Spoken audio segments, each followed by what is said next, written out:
Welcome back to Gamescom and the Rainbow Six Pro League Year 2 Season 2 Finals. Live here from Cologne with this amazing audience who've joined us. How are you doing, Gamescom? Coming to the end, sadly, of 2 amazing days of Rainbow Six, bringing Gamescom to a close, no less, here at the ESL Arena. Time before our grand final between Elevate and Penta, which will be along in a little while. Time now, though, to talk about esports beyond that amazing final. Pleased to be joined on the desk with Jeremy Sunville from Ubisoft, and of course Kickstar, who we all know so well, legend that he is. Oh, thanks, Matt. That's enough about you. Right, so, but Jeremy, thank you very much for joining us. If people don't know, Jeremy is the esports manager at Ubisoft for Rainbow Six. We talk a lot about the seasons and how things are going to be worked on. And there's been a lot of news recently, over the last sort of month, maybe even 2 months, about future integration of esports in the game, what's going to happen next season, what's going to happen beyond that, a little thing called the Six Invitational. And we wanted to bring all of that news to you now, in case people have missed any announcements along the way. But first, Jeremy, here at Gamescom with Rainbow Six, what a fantastic 2 days we're having. Yeah, it's really awesome. We have amazing matches all weekend long, and I can't wait for the final between Elevate and Penta. I think it's really an amazing match. Let's get into some of the details. We've been talking prize pools, we've been talking about the introduction of APAC and the future of Siege. Let's talk a little bit first about the integration of esports into the game. So the first thing we wanted really to talk about was charms. Yep. So team charms are a thing now that have been around for a little while. You might have seen them. There are 4 available. We have Flipside, Penta, Excellence, and Team Vitality. How did it come about that you were going to put team charms into the game? Actually, for us, it's very important to give more visibility to the teams, to the Pro League teams, especially in the game. And yeah, for the charms, it's something we started to work last year at the end of Season 3. And at that time, it was just a test. So we wanted to test this, and we chose 4 teams. So as you say, it was Penta, Vitality, Excellence, and Flipside. And yeah, in July, we were really happy to release those charms publicly. I think something that many people have been surprised about, and maybe will have picked up on what you just said there, you started looking at this back at Season 3 of Year 1. That culminated in November. Yeah, exactly. It took a long time to do that because it was the first time for us. As I said, it was a test, so we wanted to do things properly. And people, of course, went, yay! And other people went, why only those 4 teams? That's really unfair. We've seen all of these comments. This is why we're doing this panel. We wanted to sort of sort some of these things out. So you were looking at that spread of 4 teams because they represented Xbox, PC, North America, EU. Yeah. But why only those 4? Just because it's so hard to integrate them in-game? Yeah, as I said, it was a test, so we couldn't do all the teams for the first time. But actually, I think the main thing about those charms is the fact that it's a direct support you can give to your favorite teams, because about 1/3 of the net revenues are directly redistributed to the teams. So it's a good way for them to grow over the time and to sustain the program. So the charms that people buy, they are usable on every weapon in the game. It's not like some other games where you buy a charm and maybe it's only possible to integrate it on certain things.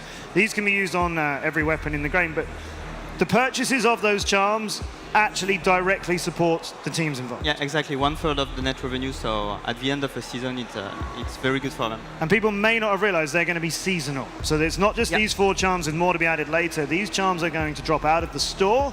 Yeah. And more charms are going to come in. Exactly. So here, the charms we spoke about are the first wave of team charms, and in the next season we'll have new team charms that will be coming in the shop.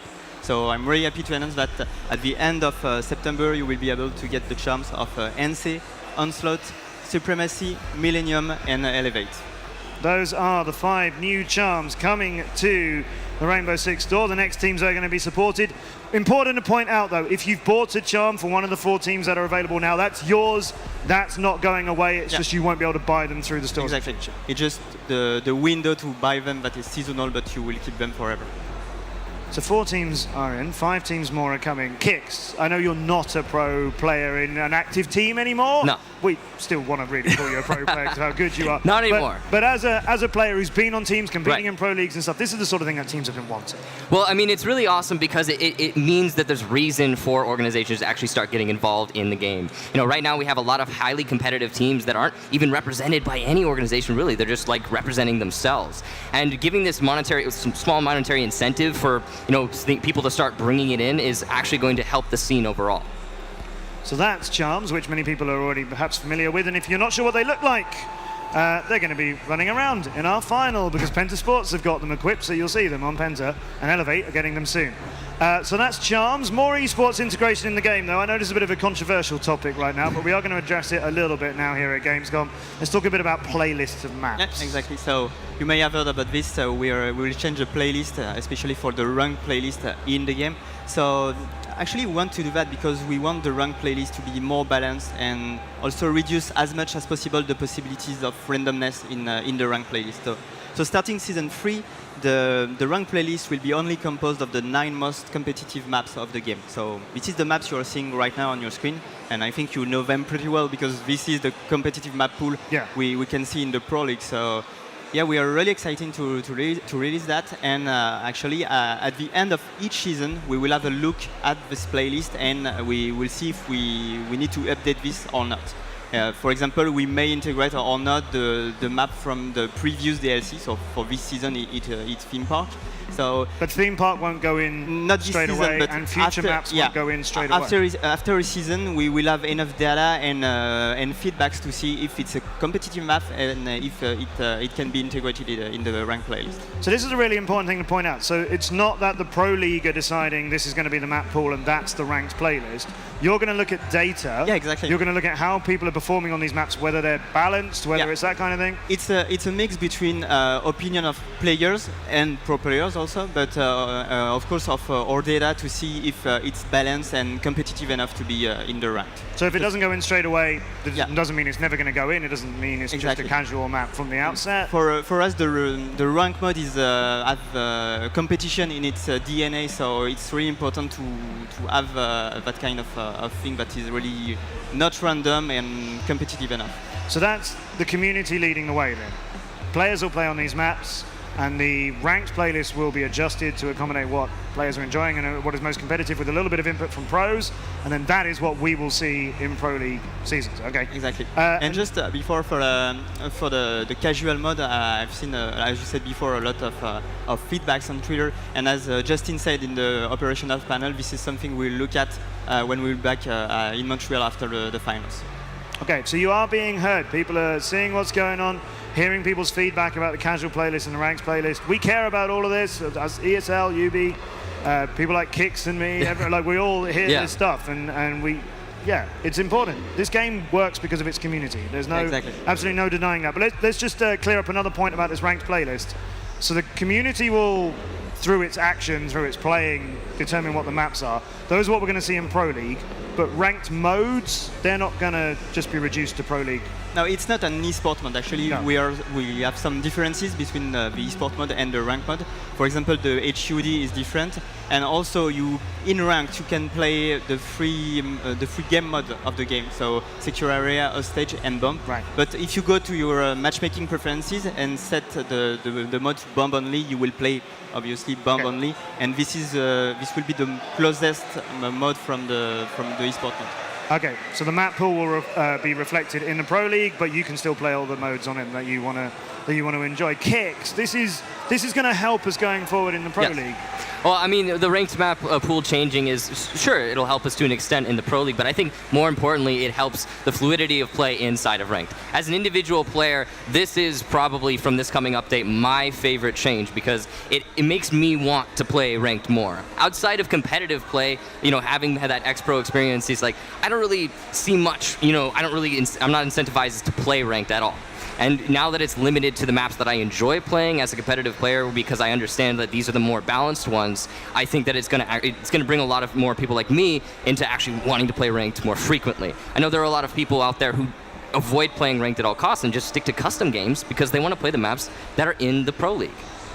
And this is going to change that. So this is going to address that. Yeah. So everything's being looked at, everything's being talked about and tried and considered. So that's what's happening with the map pool. More changes though to Pro League next season. Really massive one, really obvious one. Welcome APAC. Thrilled to have another region as part of Pro League. Yeah, we are really proud of the overall evolution of Pro League. We increased the cash prize this year, of course, but we also really proud to welcome new regions in the program. So, as you know, last year in the Pro League we only had North America and Europe, and this year in year 2 we integrated Latin America in the season 1. And yeah, we're really proud to welcome Asia and Pacific as new region for Pro League starting next season. So this region will be a bit different because it has a lot of different servers in this region. So basically we will have 4 online Pro League, which are Japan, Korea, Southeast Asia, and Australia, New Zealand. And at the end of the online competition, we'll have a regional LAN final with the 2 best teams from the 4 regions.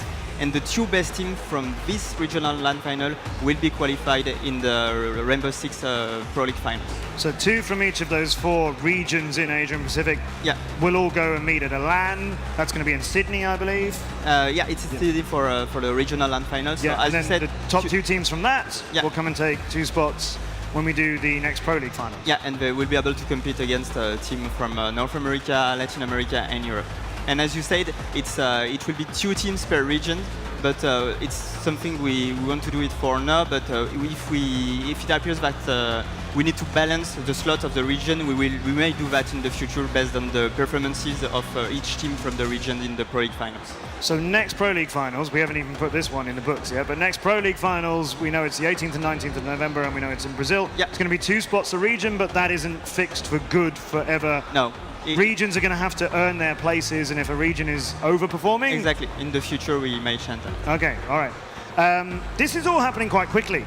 Like we've only just brought in the Latin American region. Now we're adding APAC in as well. Why is it important for you guys at Ubisoft to get this done and bring all these teams together quickly after the Six Invitational when we saw them? Well, back in February in the Six Invitational, we were really proud to have both teams from all around the world in the Six Invitational, so from Brazil, Asia, Australia.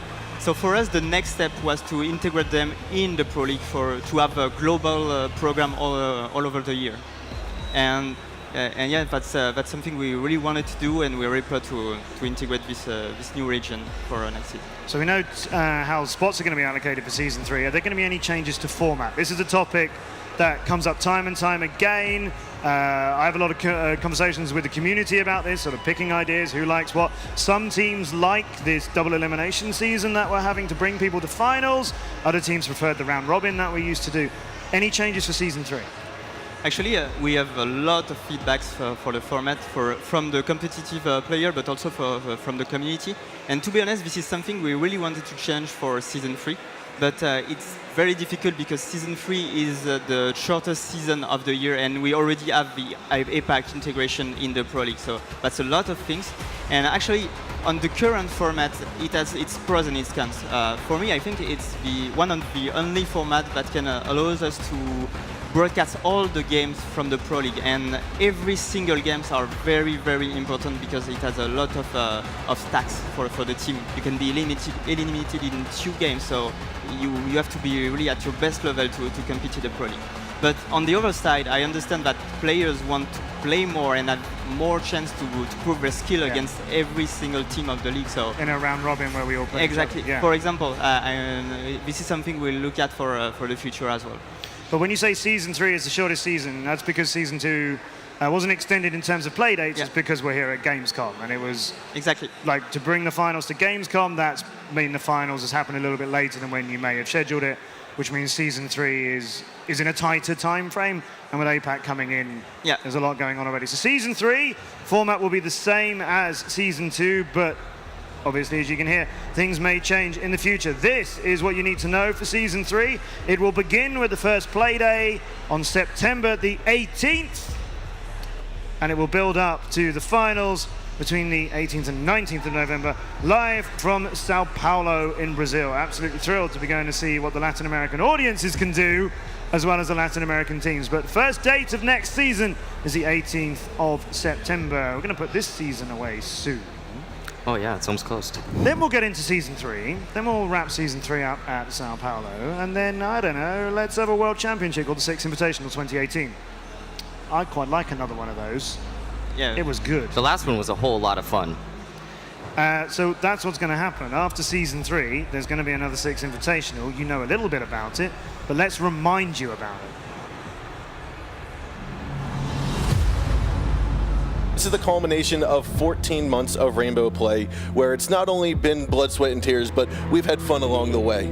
We have 12 teams who've flown in from Europe, North America, Latin America, Asia, and Oceania. The lights, the teams. It's so amazing that people have embraced this game and taken it to this level. And Owen the shot's going to go towards his feet. He doesn't know where to go. The shot's Team Vitality!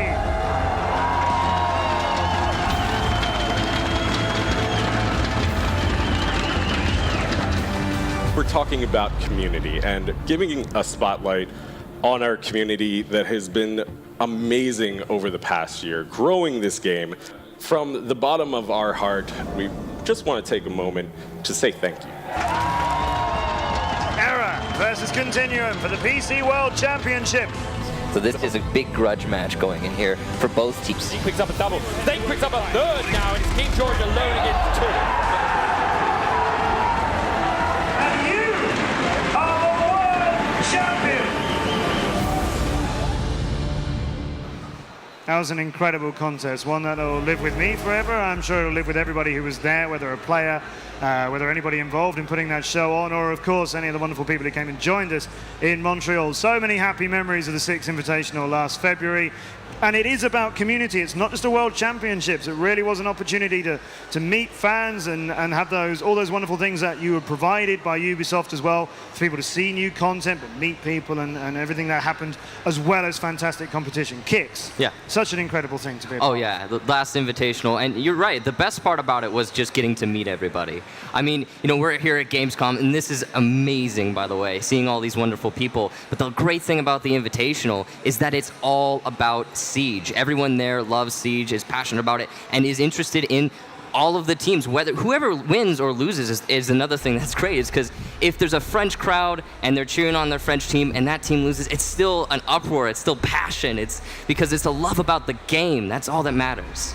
I think that's, there's many ways in which that was represented at the Six Invitational. Just one that just comes to mind right now is seeing Team Vitality go down 10-0 in their final. Furious G, love you Furious G, his final competitive game, and he's on stage going, being 10-0'd in a World Championship final in your last game, just going, Another thing was, it was, you know, like the Xbox guys, they were super loud at the Invitational, and they're still there cheering on the PC guys. You know, it was a great mix match. Yeah, they have still giving you a lot to cheer for with their team. I mean, Elevate, old Xbox team, they're really a PC team these days. They have fully converted, and they are amazing, by the way. Having made it to the finals of this event, that's incredible. Absolutely. Jeremy, what does it represent for you, the Six Invitational? It's a big undertaking for Ubisoft. What are your ambitions for the next one, and what does the whole thing mean to you guys? Well, for us, the Six Invitational is a very, very special event. This is an opportunity to celebrate Siege anniversary in Montreal, the city of Rainbow Six, with devs, pro player, fans, I mean, all the community.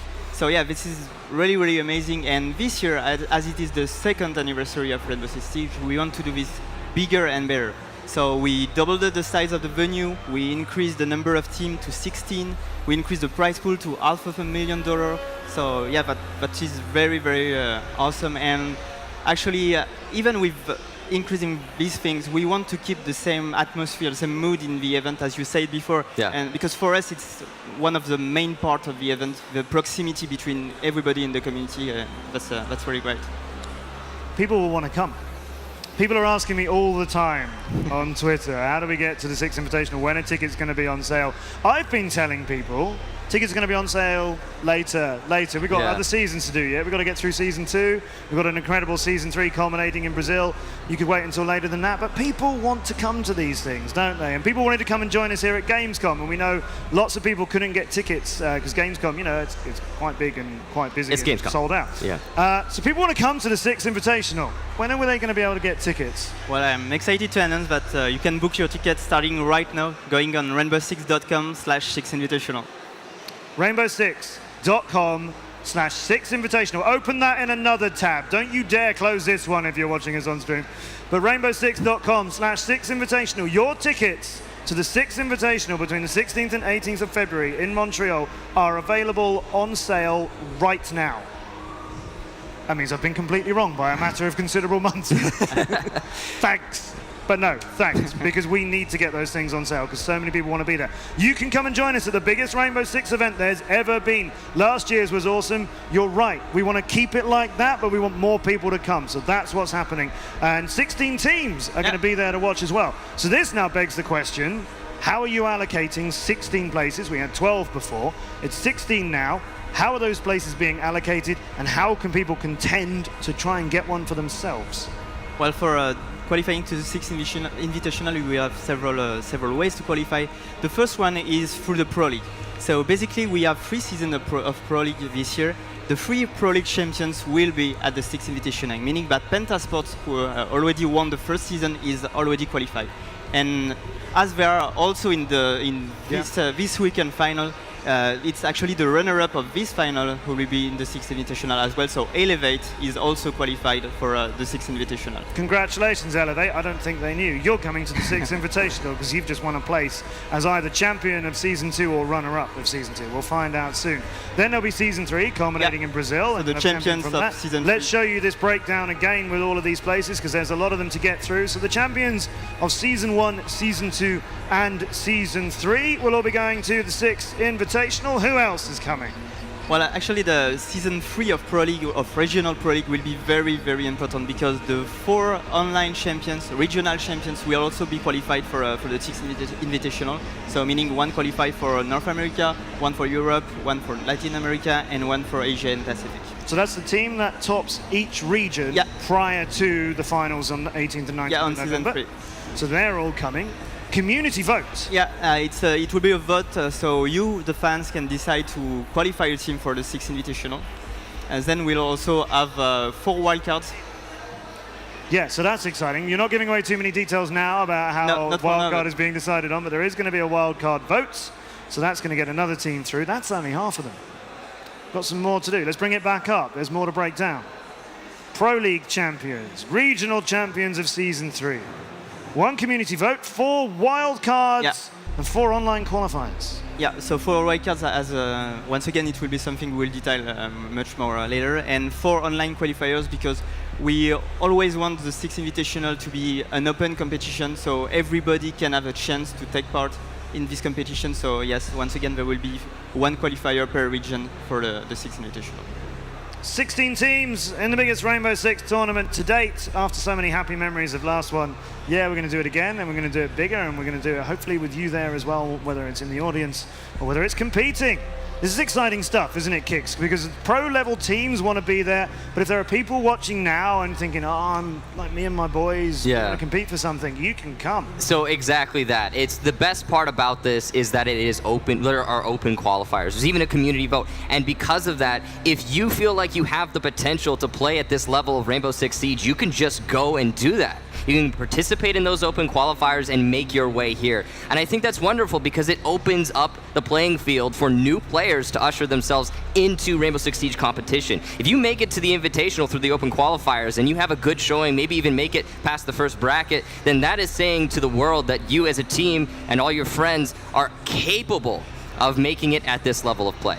This breakdown as well has a lot of regional pride to it as well. You're allocating these spots per region in the open qualifiers too, and we love that at World Championships and finals. It always brings so much passion to things.